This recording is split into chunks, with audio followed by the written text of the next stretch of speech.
Olá a todos, eu sou a professora Gisele Palmeira, professora do componente de Biologia, e hoje nós temos aí a nossa aula de revisão e avaliação, né? Então temos a nossa aula de número 21, que nós iremos dar início agora.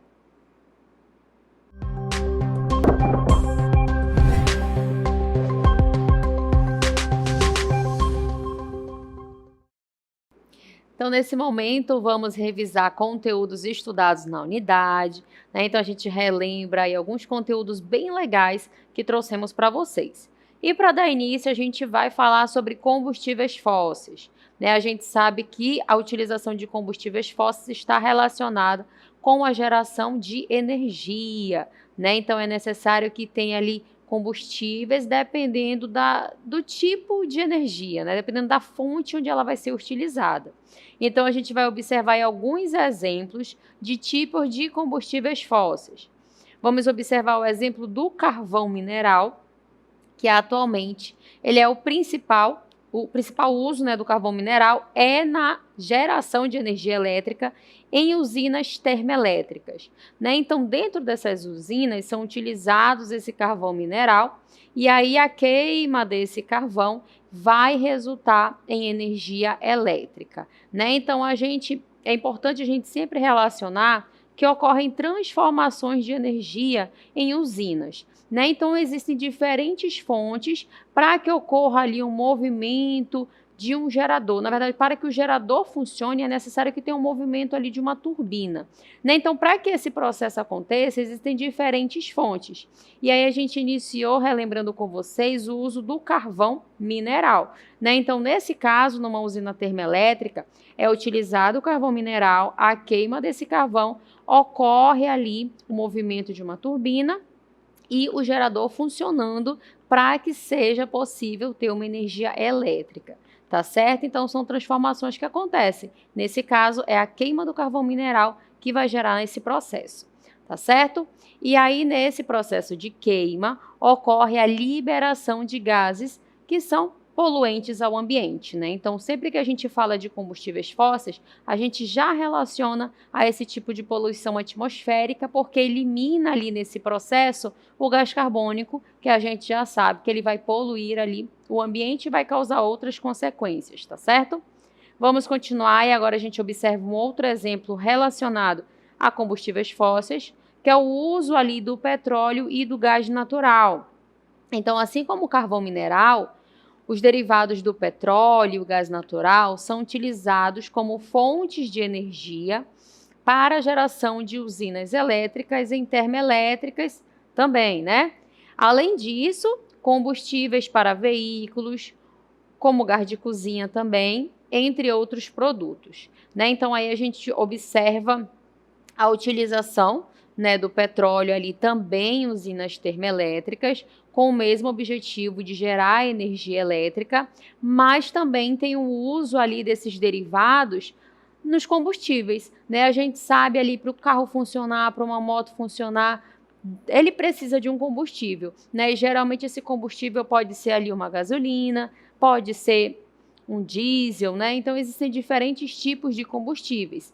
No caso ali da gasolina, que a gente observou lá na imagem, né, a pessoa abastecendo ali o carro, a gente sabe que sem combustível esse carro ele não anda. E nesse processo, né, para o carro ali se movimentar, ocorre a queima do combustível, né, a queima da gasolina, por exemplo. Nesse processo de queima, ocorre a liberação também de CO2, tá certo? Então, é todo um processo que acontece com a utilização de petróleo, derivados, no caso do gás, né? A gente utiliza ali o gás na cozinha, por exemplo, né? Então, existem diferentes utilidades ali desses combustíveis fósseis e que faz parte do nosso dia a dia, certo? Então, para a gente relembrar um pouquinho mais sobre o processo de formação de combustíveis fósseis, vamos aí resgatar um vídeo que mostra para a gente como que eles são formados. No passado, vegetais e animais mortos foram cobertos por camadas de sedimentos conforme passavam parcialmente por decomposição pela ação de bactérias em locais com baixas concentrações de oxigênio. Com o tempo, a matéria orgânica foi transformada em compostos de hidrogênio e de carbono, hidrocarbonetos, nas formas líquidas e gasosas, constituindo, respectivamente, o petróleo e o gás natural. Ao longo desse processo, formaram-se diferentes arranjos geológicos que aprisionaram o petróleo e o gás natural presos em rochas impermeáveis, flutuando sob rochas permeáveis naturalmente cheias de água. Para serem utilizados, o petróleo e o gás natural são extraídos em poços de coleta. O petróleo é, então, direcionado para refinarias, que realizam um processo de separação de seus componentes, possibilitando a obtenção de uma série de produtos, como a gasolina e o óleo diesel. O gás natural, por sua vez, é envasado e processado.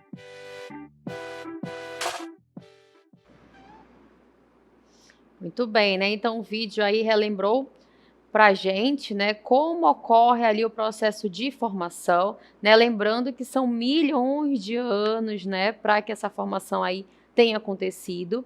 E aí a gente observou também o processo de retirada, né? A retirada do petróleo e depois ela passa por diversos processos, tá certo?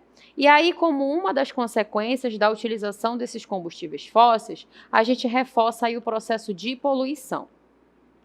A poluição causada pelo uso desses combustíveis, né? Então, a queima desses combustíveis é responsável por liberar uma grande quantidade de gases que são tóxicos. Dentre eles, ali, né, principalmente o CO2, que é o dióxido de carbono, o que tem agravado impactos do efeito estufa, né? Então, essa imagem mostra aí pra gente, né, fica bem claro ali no caso do escapamento ali daquele carro, né, essa fumaça ali preta, que não é ideal, né, quando a gente observa ali, é necessário também verificar, né, para quem tem carro, moto, se estiver acontecendo ali a liberação dessa fumaça, é necessário também levar na manutenção, levar numa oficina, porque não é o correto, né, a liberação dessa fumaça escura. Mas aí nessa imagem, né, é bom que agrava aí pra gente, na verdade a gente consegue ver com mais detalhes a poluição ocasionada pela queima desse combustível, né? Então nessa liberação aí é liberado gases tóxicos, como o caso do gás carbônico. E esse gás ele vai para onde, né? Ele vai para a atmosfera, né? A gente sabe que existe uma camada de gases que encobre a nossa Terra, encobre o planeta, e aí dentro desses gases tem o gás carbônico. Se ele estiver em grande quantidade, que é o que vem acontecendo aí nos últimos tempos, quando ele está ali numa quantidade acima, né, ocorre o que a gente chama de aquecimento global. A gente sabe que o efeito estufa é natural, né, algo natural, só que devido à quantidade alta de gás carbônico, ocorre ali a elevação da temperatura. E a elevação dessa temperatura ocasiona ali diversas consequências para o nosso planeta, além da saúde também, né? A saúde acaba sendo prejudicada quando o ar está poluído, porque nós estamos aqui o tempo todo inspirando, né? A gente precisa ali inspirar o ar, porque a gente precisa de oxigênio. Se esse ar estiver contaminado, estiver poluído, a gente também acaba sendo prejudicado, né? A nossa saúde também, tá certo? Vamos observar que, por outro lado, alternativas de outras fontes energéticas consideradas limpas, elas são cada vez mais buscadas para tentar manter a eficiência energética e a preservação do meio ambiente, né? Então é importante a gente ressaltar também que todo esse impacto ambiental, toda essa degradação, poluição da atmosfera, ela se agravou muito mais depois do processo da Revolução Industrial, né? Então ali no processo da Revolução Industrial, onde era utilizado bastante combustíveis fósseis também nesse processo, a gente sabe que o capitalismo, o desenvolvimento da sociedade, o desenvolvimento urbano, o crescimento populacional, tudo isso gera mais demanda, né? Gera mais busca por recursos. Então, como consequência disso, houve um grande boom, né? Um grande aumento da utilização desses combustíveis. E aí foi verificado esse impacto, né? Na verdade, a gente verifica diariamente esse impacto que é ocasionado. E aí, devido a isso, foi necessário pensar em novas fontes de energia, nessas fontes alternativas, com o principal objetivo de minimizar esse impacto ambiental, tá certo? Então, antes da gente resgatar ali algumas fontes alternativas de energia, a gente vai relembrar a diferença de fontes renováveis para fontes não renováveis. As fontes renováveis de energia são aquelas disponíveis na natureza durante um longo período, que são capazes de se renovar em um curto espaço de tempo, como é o caso da energia solar e energia eólica. Já as fontes não renováveis de energia são aquelas que se esgotam com o tempo, não sendo capazes de se renovar, como é o caso dos combustíveis fósseis, né? E além disso, ela vai gerar esse impacto ambiental devido à poluição que ela ocasiona na sua queima. E aí vamos falar então das fontes alternativas de energia, que são uma substituição do modelo energético atual, que se baseia no uso de combustíveis fósseis, o que vai gerar ali poluentes, e também a gente já sabe que eles são esgotáveis, porque são não renováveis, né? Então, sempre que vocês observarem fontes não renováveis, já sabe que são aquelas que podem se esgotar, elas são finitas, tá certo? E aí a gente trouxe alguns exemplos em imagens, no caso das placas solares, né, onde a gente observa aí a energia proveniente do sol, né, energia solar, a eólica, que está relacionada com a força dos ventos para movimentar ali aqueles aerogeradores. Observamos a maremotriz logo abaixo, né, como o próprio nome ali já traz para a gente, está relacionado com os mares, com as ondas, né, o movimento ali das águas para girar essa turbina. E a geotérmica, né, geo a gente já sabe que vem de terra. Então, a geotérmica ela está relacionada com o vapor d'água, aquele calor proveniente da terra, né, naquelas regiões mais profundas. Lembrando aí das aulas, né, em outras séries onde a gente falou ali sobre camadas da terra. E aí, geralmente, essas usinas são instaladas próximas ali de vulcões, né, porque a gente sabe que quando um vulcão entra em erupção, é geralmente aquele líquido interno que está saindo, né? Aquela lava ali que a gente observa, certo? Então, é necessário que tenha ali a retirada, né, desse vapor para que essa usina funcione, tá?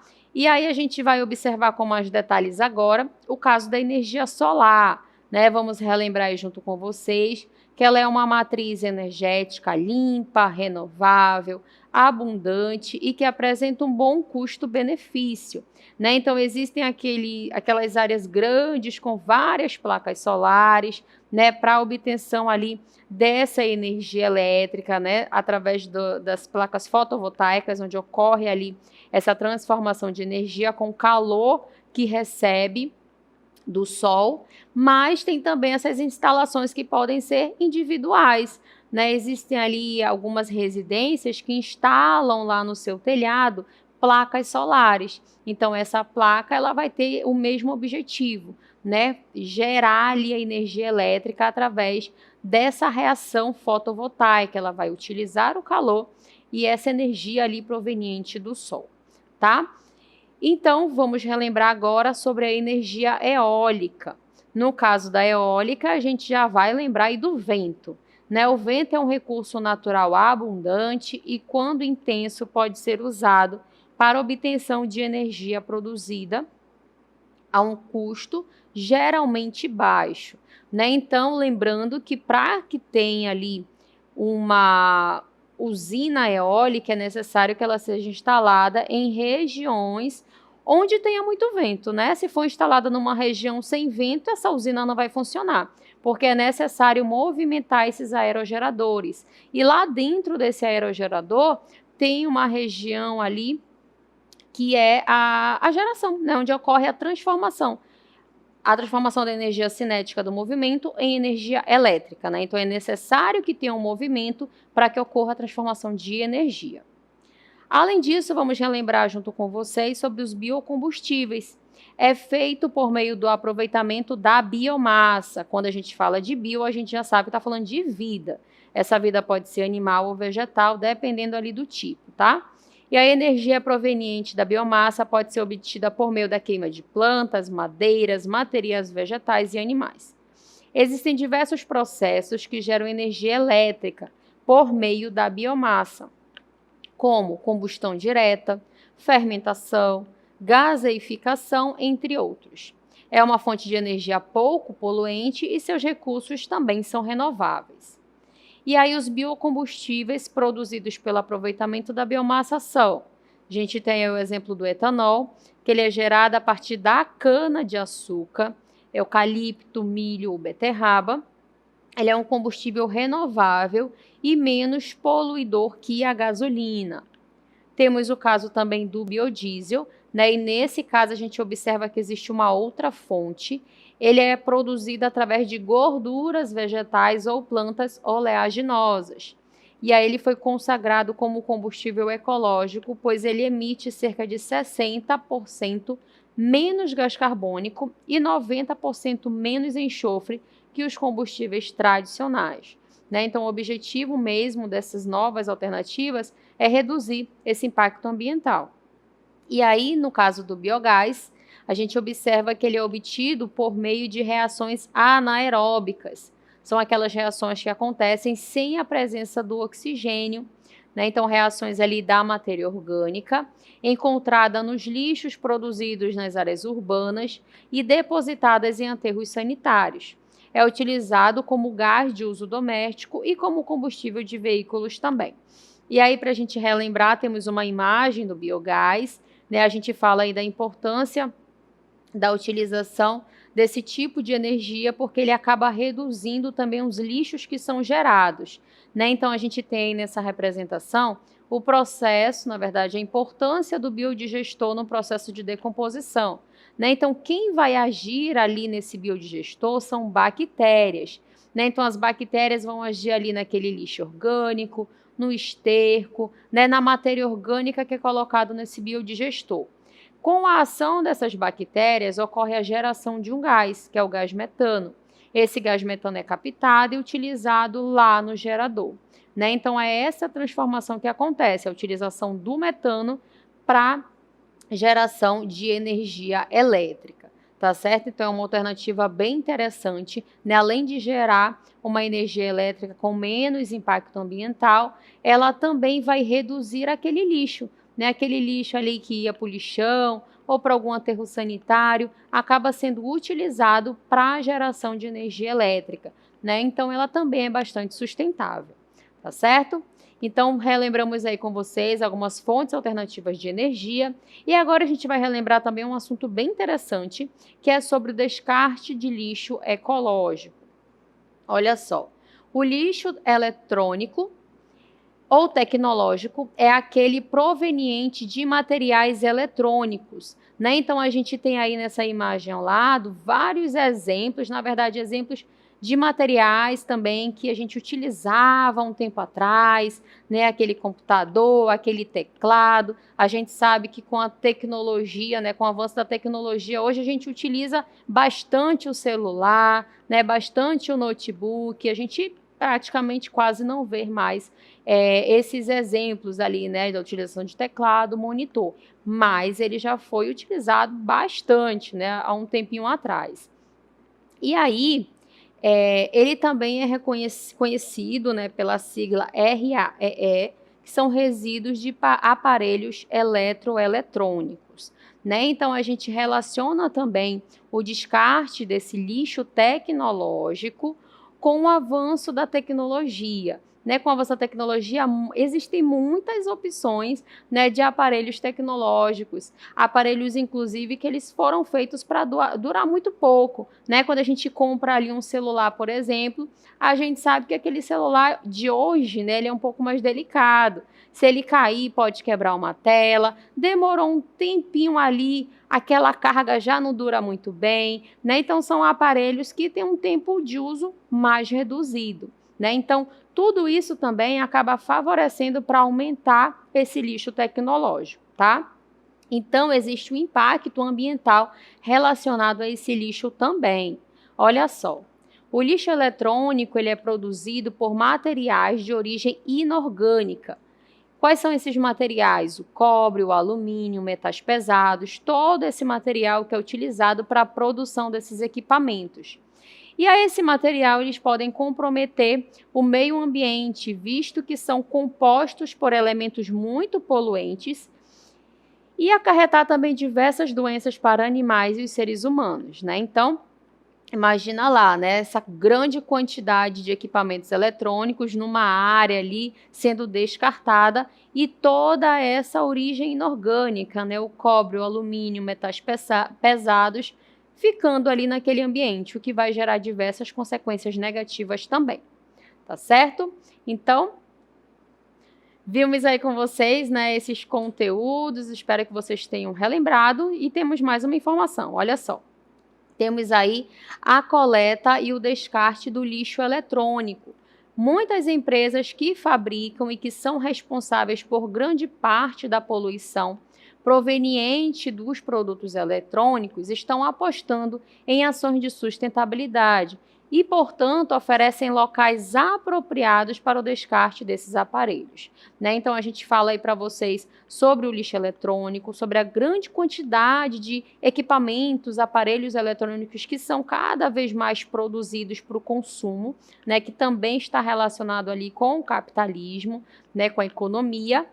E é importante, né, a gente ter essa informação que existem sim empresas que apresentam o descarte correto, né? Então é necessário ali procurar qual é o local mais próximo ali da sua casa, ou juntar ali aquelas pilhas, baterias, né, aquele equipamento que você não usa mais para ter o seu descarte correto, né, para que ele não fique ali junto daquele lixão, contaminando aquele solo, contaminando aquele ambiente. Tá certo? Então é necessário ali fazer uma pesquisa, onde é que eu consigo deixar pilhas, baterias e eletrônicos. Ver o local mais próximo, junta ali de todo mundo, né, de várias pessoas e descarta corretamente para diminuir esse impacto, tá certo?